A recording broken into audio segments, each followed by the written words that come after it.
Hello folks, today we're going to be looking at the portfolio of Zain Abideen. So they have said that their portfolio, they're looking for honest, constructive feedback on how they can improve it overall. So basically, like a lot of people, have applied for lots of jobs and it's really difficult to even get shortlisted for them. So we're trying to give them some advice to see how we can try and help them along the way to try and get some successful applications going on. So at the moment, let's see, we've got a nice concise portfolio so far, not a million projects, which is good. There's still, 2, 4, 6, 8, 10. There's still 10. That took longer than it should have to count. But there's still 10 projects, which is fine. We've got a nice mix of environment art, some prop stuff going on. So Zain hasn't specified what it is they want to do. Well, it says here the 3D environment artist, so that's cool. So we can make the assumption environment art is the goal for this person. So at the moment, let me see. I like to look at the about information because I can see here they've got Power Wash Sim on here. So I want to see what other kind of things have been involved in. So you've not actually got any career stuff on here. I would definitely put Power Wash Sim on here as a project that you finished or that you've worked on, because that instantly will make you more hireable knowing that you've gone through the process before. So yeah, definitely do that as a start. So let's have a look. I'll try and go through everything, but we'll see how we get on. So let's see, Alchemist House. So this is from 4 years ago, so this may not be super relevant anymore, to be fair. It's made in Unreal 4, and it was the first module for your master's degree at Escape Studio. Very cool. Awesome. Okay, yeah, it looks like, with all due respect, it looks like a uni project. It's 4 years old now. It's got, it's not a current standard level.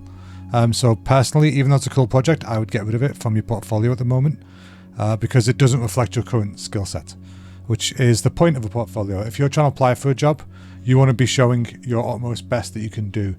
Because even though you've got loads of really cool things on here, you're going to be judged by your weakest element. Even if your weakest element is great, it's still going to be the first thing that people look at and the first thing that they remember.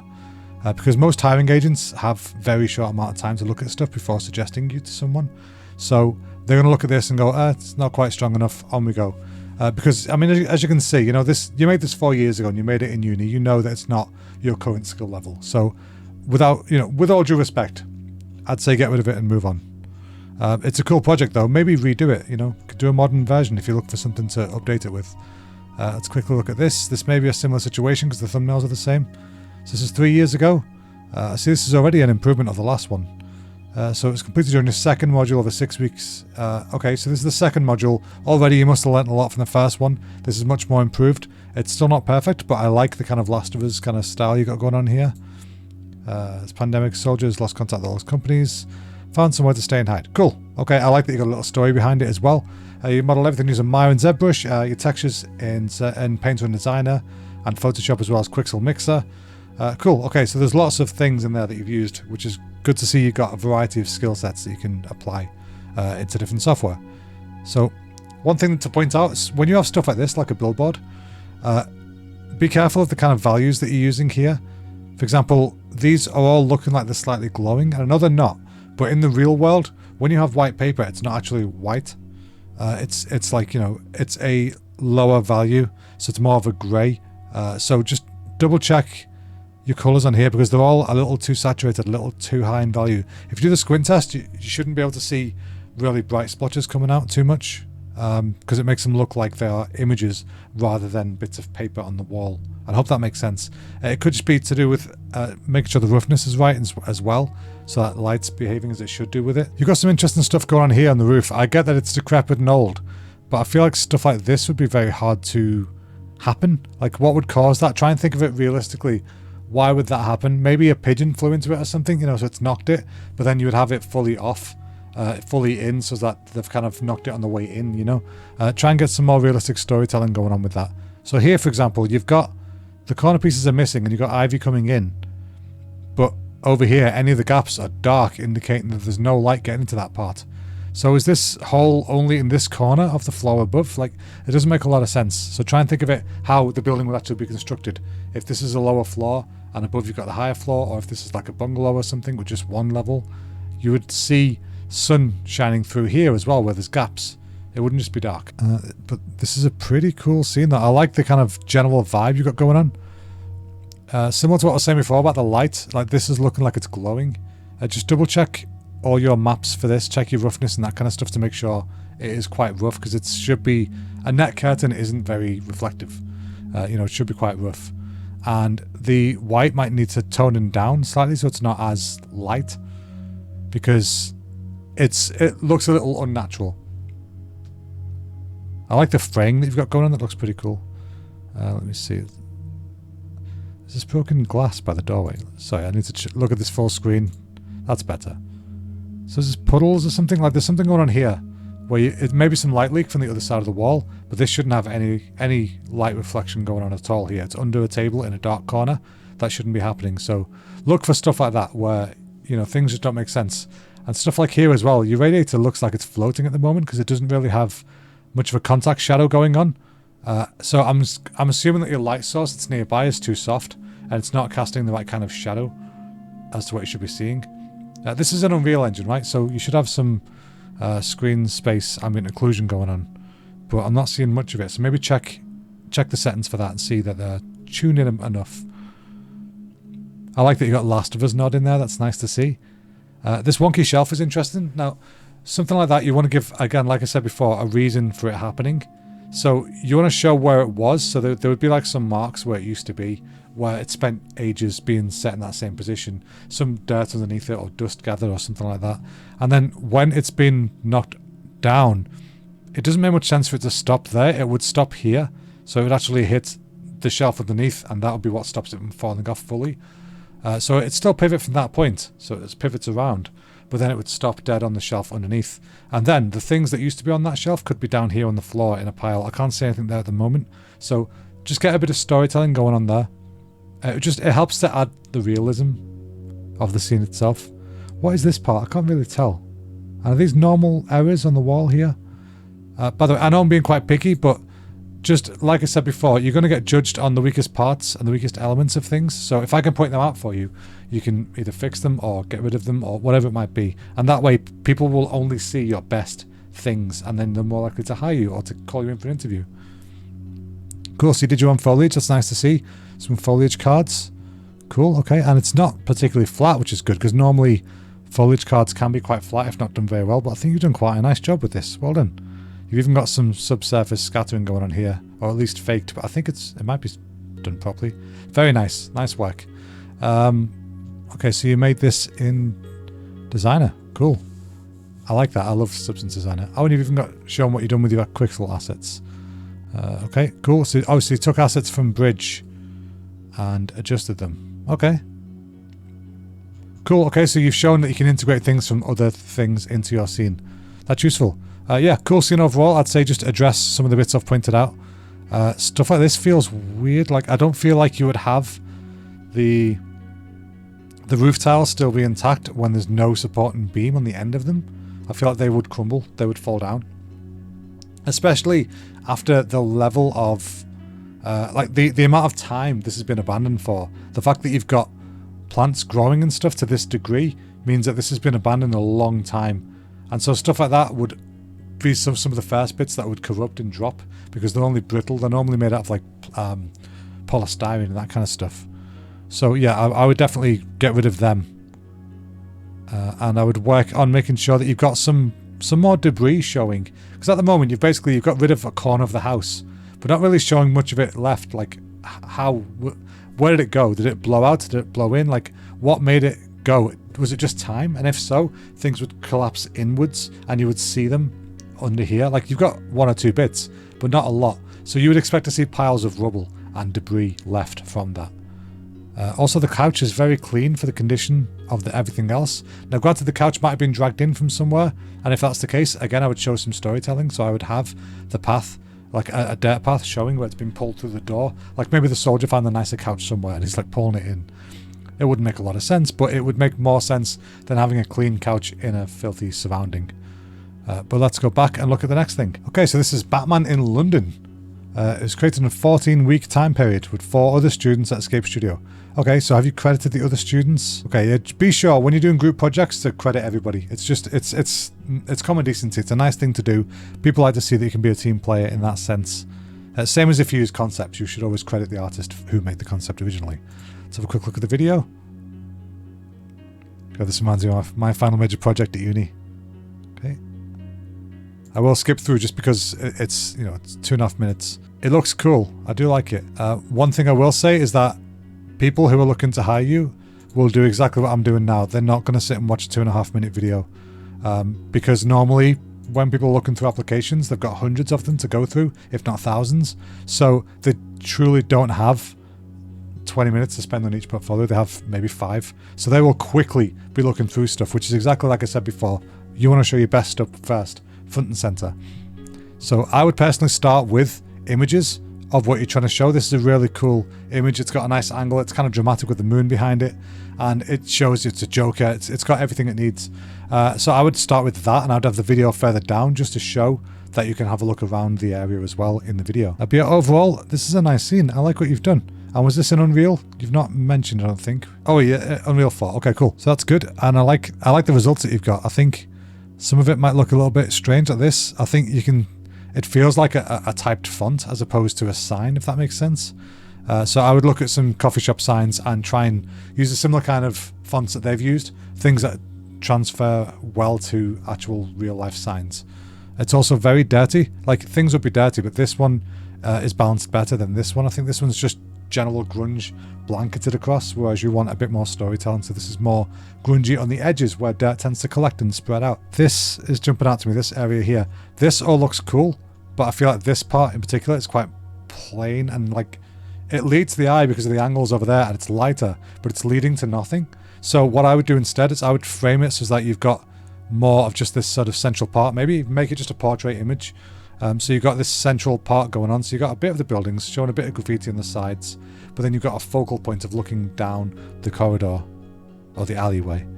This is a good shot. I would definitely, yeah, I'd keep this kind of front and center. I'd be careful of the tiling you got going on with the floor here. It's very apparent, the tiling texture. So you could break that up with some decal work or some more breakup in the ground that you've got. So for example, here you've got nice dividers going on, which helps, but I think it needs a bit more. So maybe adjust the tile so it doesn't have so much of an obvious line of repetition, because normally, like cobblestones, you want them to be sort of more kind of offset, so that there's not really any straight lines going on. Okay, props. So you contributed a lot of props to this. Cool. Each of them had 2K text density. Okay, that's fair enough. It's a bit high for what we would expect, but that's fine. Bike prop. Okay, so it's quite an advanced prop to make a bike. It's quite difficult, but you're doing a good job here. I'm going to quickly go through some stuff. Right, things like UVs. I've mentioned this in other feedback videos, but stuff like this, these edges I would straighten out, because if you've got straighter UV shells, then you get a much cleaner bake. Because if you have any kind of diagonal happening in your normal maps, you'll see stepping of pixels, and you don't want that. So if you straighten out your UV shells, yes, you'll get some slight stretching, but the result of the bake is so much cleaner that it's worth the very slight stretch. And you can kind of correct a lot of the stretching by selecting, say for example, if you straighten the outer edges left and right, if you select all these UVs in between those edges, so not the edges, just the parts in between, if you select them and then you unfold on U, that will redistribute them in a way which reduces how much stretching is happening, which is great. You know, you don't want too much stretching. So quickly go through some of this stuff. Okay, nice simple cards. Your edges aren't continuing here, so you've got a massive n-gon, which you don't want in real-time models. So that would also give some red flags if I was hiring. It's not a major issue if you're, if you're using a high sculpt or something like that. That's fine, because you can kind of hide that kind of stuff, and you can see, you know, the principles. You've done it here, where you've got things down to a triangle, but you're not doing it there. So that's kind of a red flag. So just be wary of stuff like that. But this is good that you're showing your breakdowns, you're showing your wireframes, and you're showing your UVs. You should be doing that. People sometimes try and hide mistakes by not showing the wireframes. And that's worse than showing them and having mistakes, I think, because at least now you're going for potentially entry-level stuff at this stage. Just 3 years ago, so you wouldn't be expected to be doing the best work in the world. You just expect to do stuff that you know you can work on. Be careful of stuff like this, where your wheel is very small, but it's very densely packed with polys towards the middle, compared to everything else, which has got very loose, larger polys going on. And again, a wheel's a more detailed shape, but try and use the general rule of thumb, which I've mentioned before. If you look at stuff from a player's perspective, where you expect them to see it from in the game, or where you expect the camera to be when it's rendering, and you put wireframe mode on, if things look dark and dense like this frame here, or the center of this wheel, that means it's too high poly for what you're trying to achieve, because you only need enough polys to get the message across from the distance you're going to see it. That's how you be efficient in these kind of things. And yes, that does still count for nanite meshes. You need to be careful. Even though nanite exists in UE5, you still have to be careful with your poly counts, because nanite still costs to process. Right, traffic lights. Cool. That's looking nice. I like a good British traffic light. Let me see. It's a fairly straightforward model. Like, it looks complex, but it's got its individual parts are fairly straightforward, which is good. I probably wouldn't have these. I wouldn't have so many triangles in the center here like this. You could probably pull this down to have some going across. But to be fair, I get it. It's because it's quite a high poly count cylinder. I would probably reduce how much that is going on there, because you're never going to see it that close. So, for example, your security camera looks like a better use of polys. So maybe get a similar thing going on for these. Optimize props. Okay, you've been optimizing them as well. Like I said before, same problem here. See these curved edges here? Yes, you've packed everything in quite tightly, but that means that this asset is going to have some jagged normals that have been baked along here on the high version. And I can't see the asset up close, but it will have them. Oh, here's the asset. I can't see it probably because of the fire, but yeah, there will. If you look a bit closer on it, there'll be some distorted normals going on. That's because this is curved. So if you straighten them out and then distribute the edges in between on the unfold Y, that will help redistribute the edges, and it'll help reduce stretching. It's cool that you're showing your breakdown of your materials and stuff as well. I like that. That's a good thing to do. It shows that you can be, multifaceted in your skill set. Yeah, and you're showing some VFX work as well. Very nice. And fog sheets. Okay, cool. Yeah, so that's a very kind of like student project where you've got bits of everything. As a generalist, that's cool to have. But also, if you want to specialize in a certain thing, it's best at this stage of your career to refine your portfolio towards what you want to do. So, for example, if you want to be a prop artist, show props. If you want to be an environment artist, show environments or props within environments. And if you want to be a VFX artist, show VFX. Try not to show too much of everything, because it doesn't really help people understand what you want to do. Or it may show that you look uncertain in what you want to do. So, another scene from Unreal. This cost 13 weeks, and this is for your final MA project. Okay, so this again was 3 years ago. Makes sense. That's when that was. So you were pushing your texturing skills to the limit. This is looking really nice.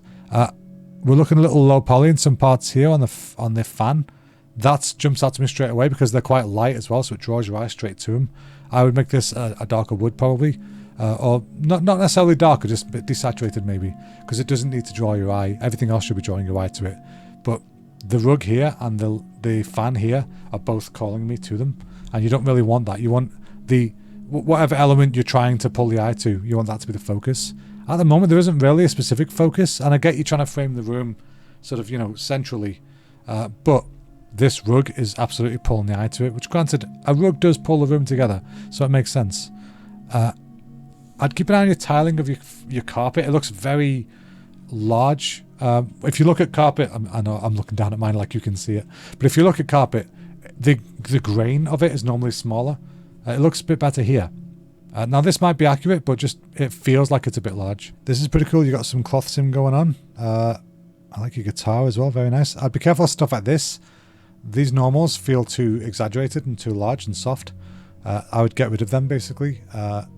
And most guitars have like a varnish on them. So have a look at your roughness on here.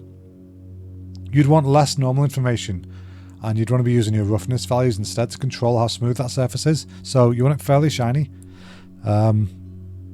If you want to show breakup on the guitar surface, like scratches and scuffs, you would do that in the roughness more than the normal, because it's quite a flat surface. So if you do it in the roughness, it helps to sell the realism of the scuffs without actually indenting the model, like a normal map does. Okay, this part here is an issue that draws my eye straight to it. Like I said before about pointing out the weakest part, this straight away is too low res. And yeah, it's a cool image. Either recreate it in Photoshop or Illustrator or something like that at a higher quality, or use a different image that has a higher resolution that matches everything else. Because at the moment this throws your texture density out of whack. See how nice and fine this grain is on the woods, and then look at how blurry and messy that is. It completely detracts and it pulls you out of it being a real scene and puts you back into it being a 3D generated scene. This lamp's interesting. I don't think I've ever seen a lamp in real life that does that. Like I've got one of these lamps downstairs, but it's frosted there. Now, granted, I'm not saying they don't exist. It's just interesting to me. I've never seen it. Used posters, cool. Like I said before, be careful. These look like images on the wall rather than posters. So think about the surface texture. Look at a real poster and look at, there's creases, there's little reflective parts, there's stuff going on. There might be little tears on the corners. There's lumps where the blue tack is in the corner. You know, think about stuff like that and try and incorporate that into the images rather than just putting a flat poly with a picture on it, because that doesn't really sell what you're trying to achieve. The amp's looking nice. I do like a Marshall amp. Very good. Okay, cool. Similar issue to before. These look like they're floating because they've not really got much of a shadow going on. They could be clipping into the table a little bit, maybe. The Last of Us nod, nice. And again, like I said earlier, these images look like they're backlit because they're too digital. So have a look at real images. Look at the levels that you've got going on at the moment. The lights will be too light to be able to be printed like that. And the darks are probably too dark. So your printer, if you print something in black and white on your printer, the black will not be as dark as that. It'll be lighter. More like this kind of colour. So try and look at it as if it was a real picture. How would that translate to the digital world? This is a great kit of stuff though. You've done a lot of work on this. That's great to see. Maybe too much work, but I like what you've got. The guitar case looks a bit flat to me. Maybe it's been slightly scaled, or it might be some skewing from the angle. But either way, yeah, good work. I like what you've done. It would have been nice to see some breakdown of some of these assets, some wireframes or some texture sheets or something like that. But I get that you're just showing off a final scene, so it's pretty cool. The roof texture looks strange to me. The ceiling texture, sorry. Is that like wallpaper on the ceiling? Or maybe it's that Artex stuff. Either way, it looks kind of hard to read. Like, it looks flat and reflective for some reason. That might be the case. I've just never seen a ceiling like that. So make sure that when you're working like this, you're getting yourself a bunch of different references from real life as well. Not just video games or, you know, films or anything like that. Because films use sets and video games are obviously somebody else's work already. So if you get some real world references and you compare, how is the light reflecting off those surfaces compared to yours? How is the saturation looking? How is the value looking? Are they in similar kind of, you know, little ranges? Then that's how you know you're heading towards a more realistic state. And if you're struggling to try and make things match when it comes to roughness and that kind of thing, have a look at some 3D scans. You can get free 3D scans online, you know, textures and stuff like that. Even just to see them, you don't need to download them. You can compare how their roughness maps look compared to yours, and if they're way off, you know why yours isn't looking as realistic. But anyway, that's enough of the Unreal projects. Let's move on to this top stuff now. So we now have an asset by the looks of it. Kukri Machete. Okay, small project over a few evenings. Okay, so just a personal project you wanted to make. Cool. So it's a nice little blade. That's very detailed. Fingerprints and everything. So what kind of technical information? We haven't got any tech information about this. So is it like a 2K texture? Is it like how many polys we're talking? I like the renders that you've got though. It's good for showing off your renders and your eye for detail. That's great. Me personally, I would like to see some technical breakdown stuff. The grain here, I feel like wouldn't follow through as much once it's been worked on that heavily. It might do, but I don't think it would that much. I like this metal. This is really good. Nice sort of wear on the edges. I assume you've used some sort of smart masking for this and then adapted it slightly. But yeah, it's a good use of a roughness map variation and some base color variation. I like what you've got going on here as well. I probably have a bit more wear in the hand grip areas, because if you look at the knife itself, like it's got some scratches and scuffs, like it's a little beat up. It's not crazy beat up, but it is a little bit. So I try and match that level of wear onto the handle, because the knife hasn't just been battered on its own. It's been used whilst somebody held it, you know? So you want to try and make it fairly consistent with the levels and the amounts of detail that is going on across it. This, I would probably get rid of that scratch there. That feels weird to me. Like, I feel like if something was that damaged across that much of a surface, that would weaken it too much and it would possibly make it break. Same here, these stuff like these scratches. When you have a surface that changes this kind of height like this, it wouldn't continue all the way through. You'd have a break where the bump was. So you'd have like some of the line here and then you'd have the rest over here. There wouldn't be any in the connecting part.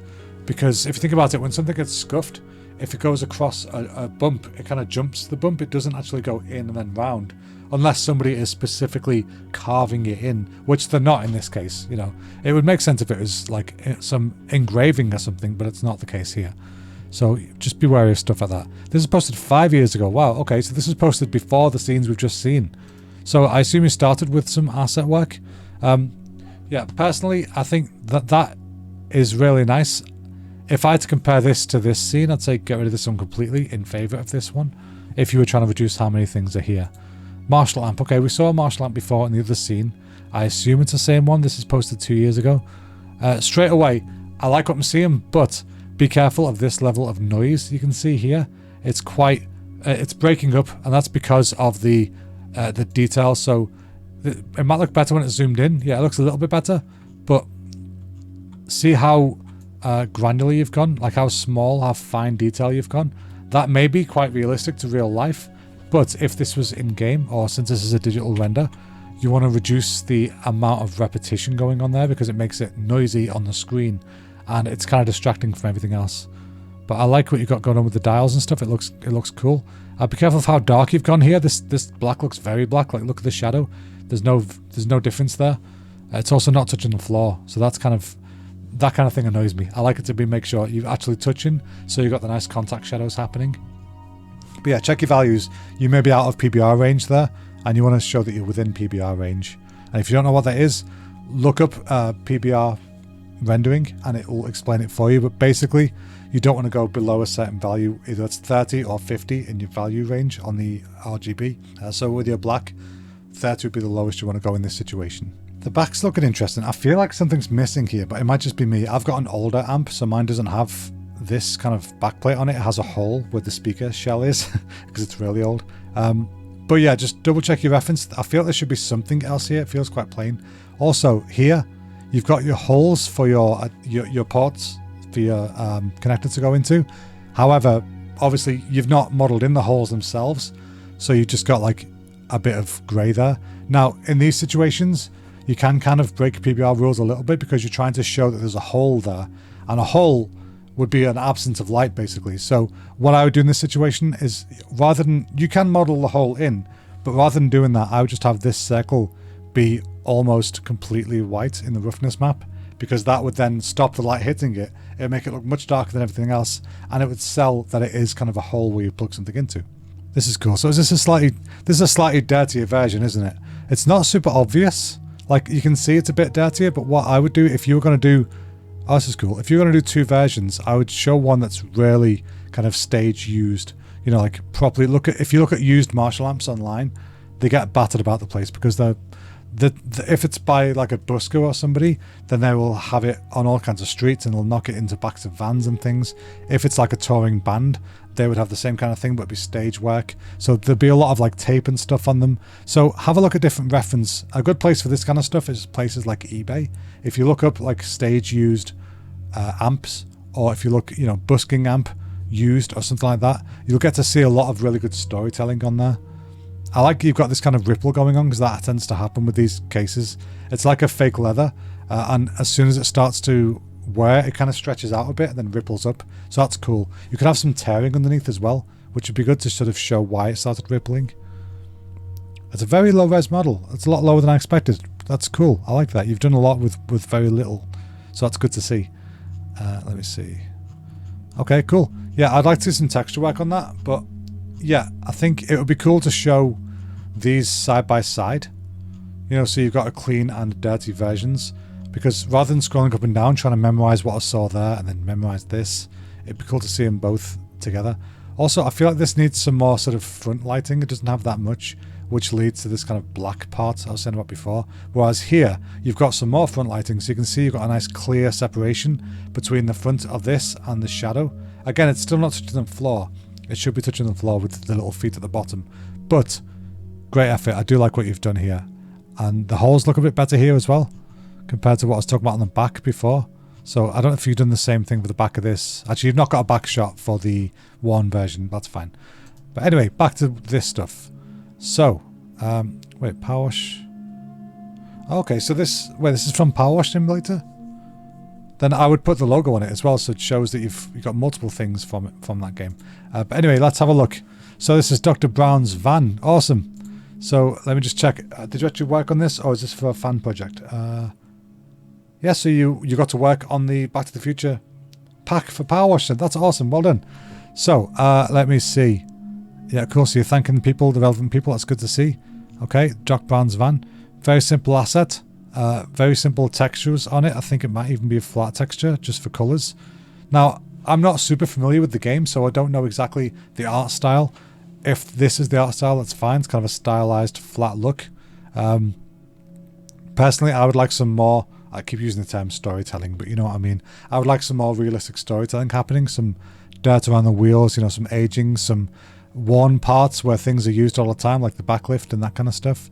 The door handles, you know, I'd expect to see some more sort of grubbiness going on, that kind of thing. But from a modeling POV, this seems fairly straightforward. It's nice and low, so I assume it was probably for VR. Is Power Wash Simulator in VR? Either way, you could afford to lose some polys in these sections, because like I said before, if you see things from a player's perspective and it's dark in your wireframe, it's too high poly for what you're trying to get across. So areas like this where it's really dark, especially here, super dark. This cylinder could definitely be half the polys and still be fine.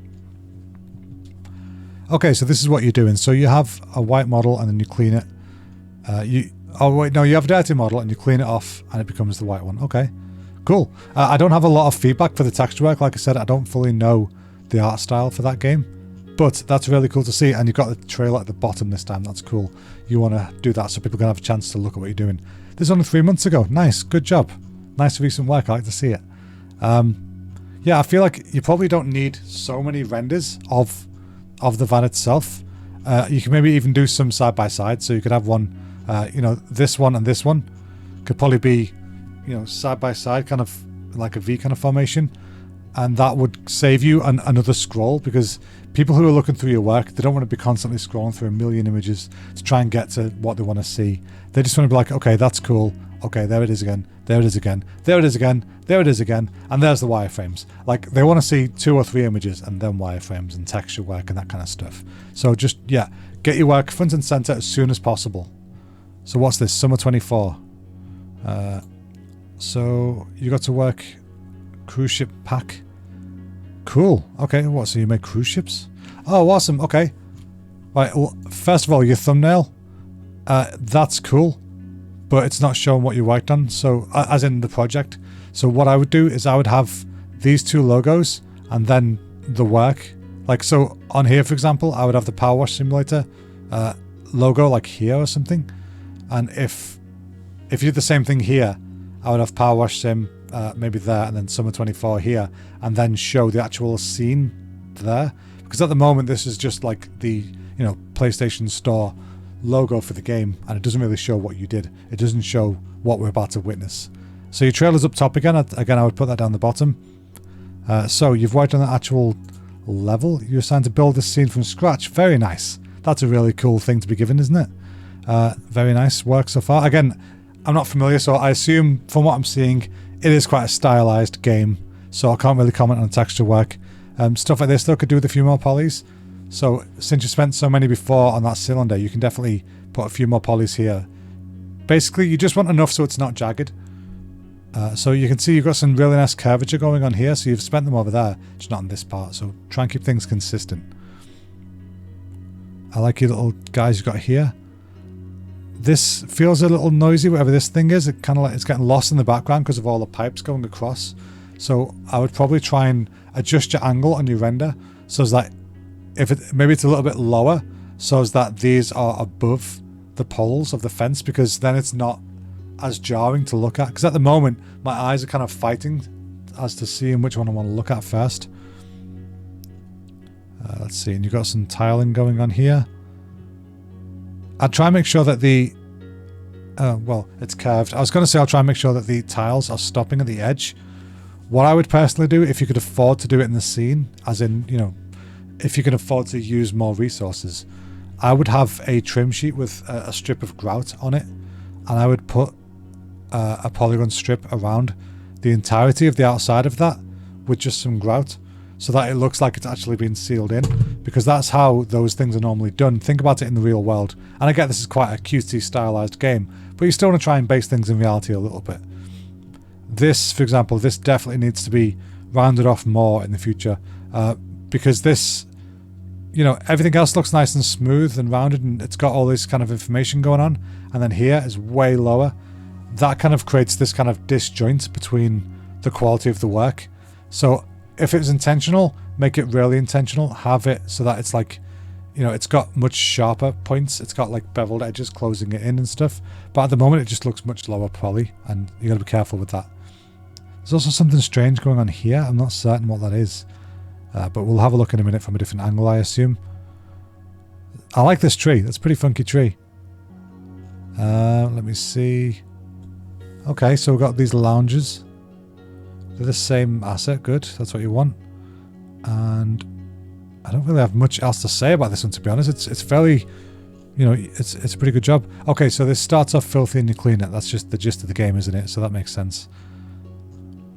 So how does it... Okay, so it must be like a secondary layer that you just clean off. Cool, okay. Yeah, I think stuff like this, it's kind of like it's hard to say it needs to be grounded more because, like I said, it's the style of the game is that's fairly simplistic. It's not going for realism. But it would be good to have something different at the bottom here just to show that it's being grounded, like maybe some sort of like a concrete base or something that kind of holds it in like a foundation. Or have a look at some real ones and see how they're normally fitted into pools. But yeah, overall, solid work. Just like I said, keep an eye on your poly counts for some of this stuff. Some of it is too low for what it is. So let me see. Can I see that part from before I was talking about? So it's quite jagged here, but then this is really smooth. So you want a bit of consistency going on. See how here it's much tighter and smoother, and then here it's suddenly more jagged. You want it to be consistent on the curved parts. Especially this, it's such a big wide curve. You know, you want to sell it for the best it can be. But okay, we're almost done. So Warhammer 40k. Let's look at this one. Another power wash. Okay, again, you need to have the power wash sim logo on here to show that this is all professional work that's going on. Because at the moment we don't know. This looks like a personal project or something. So yeah, good stuff. Again, I'd put the trailer at the bottom. People are here to look at your work, not the trailer. I don't know your work's in the trailer, but put it at the bottom, then they can look at it at the end as like a little treat for having looked through everything else. This is nice though. I like what you've done here. The edge wear's a little consistent, so I would break this up. Again, this could be a stylistic choice for the game. Please forgive me, I've not played it, but I would break up this kind of stuff normally, so it's not all one consistent, constant edge width. You want to break it up a little bit so that it kind of adds a bit more storytelling to what you're trying to show. And even though this side, I get what you're doing, it's the other side of this, but I would still, rather than show the opposite side in the render, I would rotate the model, because then it's still evenly lit from the front, and you can see it better, rather than being in the shadow. So at the moment, you want to see this quality of display on this side. Does that make sense? So I don't want to see the lighting behind it, because it's kind of hard to see what I'm looking at now. Well, it looks like it is just a mirror flip, so maybe... I don't know what's going on. But yeah, so either way, this is looking pretty funky. I like your asset you got here. This is looking a little bit janky here. You can see you've got your kind of straight edges going on. So give a couple more polys there, or check your UVs to make sure that it's nice and smooth. And I assume this is like a painted metal or something, so have a look at your roughness values to make sure that that's accurate. Maybe showing some paint streaks or something. It's kind of hard to read. And this part here, you'd think these look like kind of brand new put on. You'd expect scuffs to be going along this way from it being used, because tank tracks, they're always kind of like skidding along as they go through stuff. That's kind of how they work. So even though it's kind of a smooth motion, quite often they'll go over stuff and it'll take them a sec to get over it, and it kind of spins out a little bit. So you'd expect some scuffs to be happening in that direction as well. This feels very, very clean. And that might, again, this may be a stylistic choice, but just be careful on that kind of stuff. You want to show a bit more storytelling happening, a bit more dirt and grime. This looks stretched to me, the roughness here. It looks like the same kind of information going on here, except it's kind of stretched that way. So again, check your UVs. A good tip is to put like a checkerboard texture on everything, just temporarily, to see that all everything is in squares as it should be, so it means that the UVs are fairly even. And check that everything is the same size squares, so that your texture density across the model is equal. That's really important to make sure you have no parts that are really blurry or really sharp. That will help resolve issues like what we had before with the skateboard.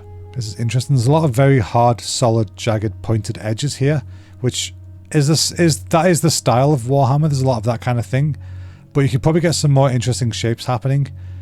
Maybe look at some different Warhammer references in the future for additional elements that might be able to add a bit more interest. Because this looks really cool, but it's very sort of by the book, you know, with these angles, and yeah, it's really good. Just there's ways of improving that. And normally that is by exposing yourself to even more things that you may not have been thinking of to look at for reference. Looks way more blue there. I assume we've got more lights on it.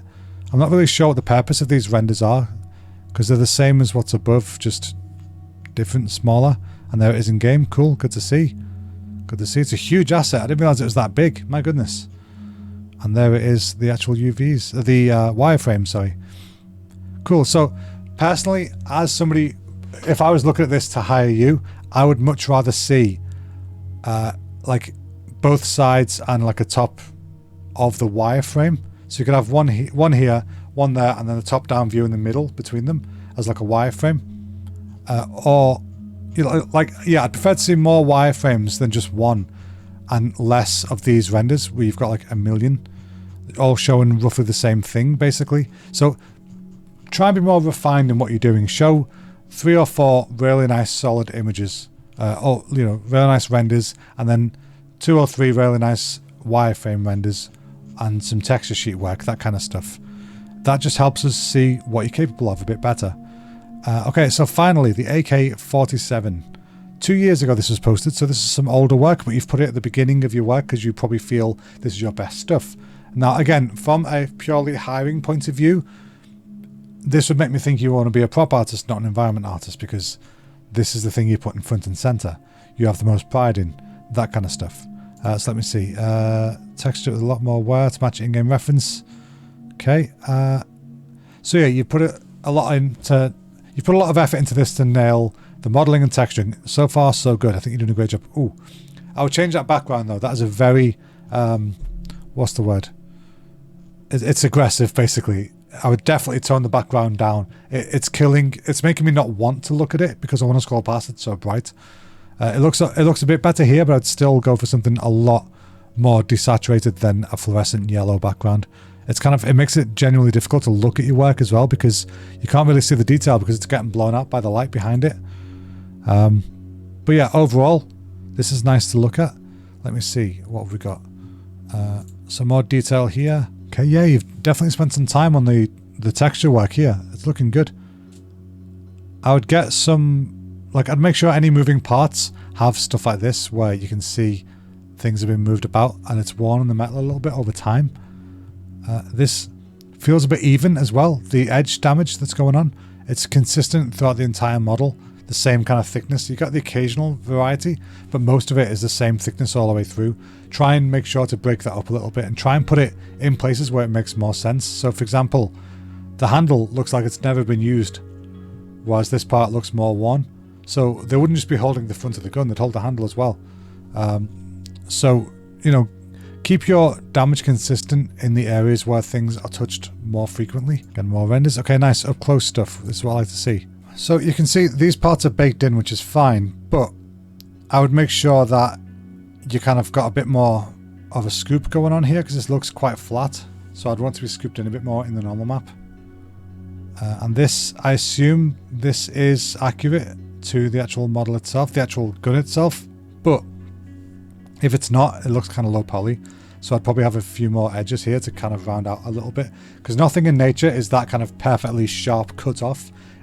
Even when things are machined, it's not normally to that level. So you'd expect some sort of bevel happening. So try and make sure you've got that going on. Same here. So you've got a perfectly angled slopes. You want some sort of bevel happening there. And then here you've got some edge faceting. So again, more polys in there to round that off a little bit. But I mean, overall though, this is a really nice model.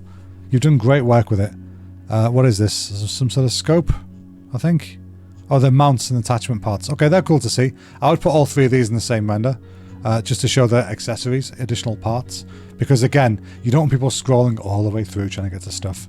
Again, I would think that it would make sense to show wireframes, show some texture work. You've talked about how you wanted to make this to nail your modeling and texturing, and yet you're showing none of the modeling in the sense of the wireframes, and you're showing none of the texturing in the sense of what your texture sheets look like or your UVs. They're really important things to show. So yeah, overall, I think you've got a really nice solid portfolio, but I would definitely make some adjustments to make you more hireable in general. So to summarize everything, I would say lose at least this project. But realistically, probably, well, it depends. If you're trying to be an environment artist, keep maybe these three, or these two at least. Get rid of this one. If you're trying to be a prop artist, you're kind of leaning towards that with these three over here. And for your power wash stuff, make sure you've got the power wash logo on all three of these. And for this one, show the scene in the background rather than the PlayStation Store logo, because you want to show what you did. But yeah, so like I said before, just remember, you're going to be judged by your weakest parts. And in this whole thing so far, it is this scene. But yeah, don't be afraid to get rid of old stuff. These are cool. But if you're currently working on something at home, maybe like a personal project for a new environment, get rid of these ones. Plus, they're great. They show that you can use Unreal, but it's also Unreal 4, which is the older Unreal now. People are mostly using Unreal 5 in the industry if they're using it. So it's kind of, it already puts you behind. So, you know, just be wary of that kind of stuff. And what else was that? I think that was everything. Oh yeah, no, make sure in your About section that you put that you worked on Power Wash Sim. You know, you need to include that kind of stuff. That shows you've already got some professional experience going on, and you're more hireable that way. So anyway, hopefully that has been useful for you. If you've got any questions, do let me know. And if anybody watching this would like me to look at your portfolio, please send me the information. Either post it below, or if you go to the link in the description, you can submit your art for feedback in the form there. So thanks a lot, everybody. Thanks for watching. I'll see you soon. Bye bye.